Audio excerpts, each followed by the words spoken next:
Hello guys, কেমন আছেন আপনারা সবাই?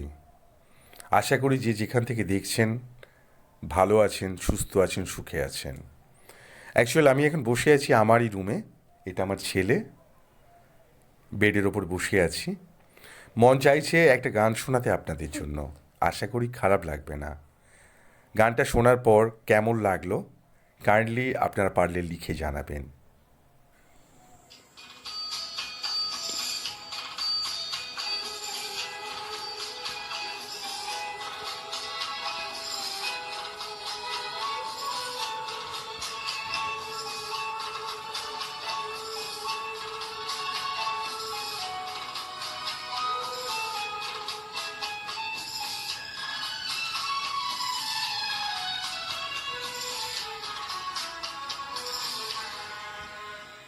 जब कोई बात बिगड़ जाए, जब कोई मुश्किल पड़ जाए,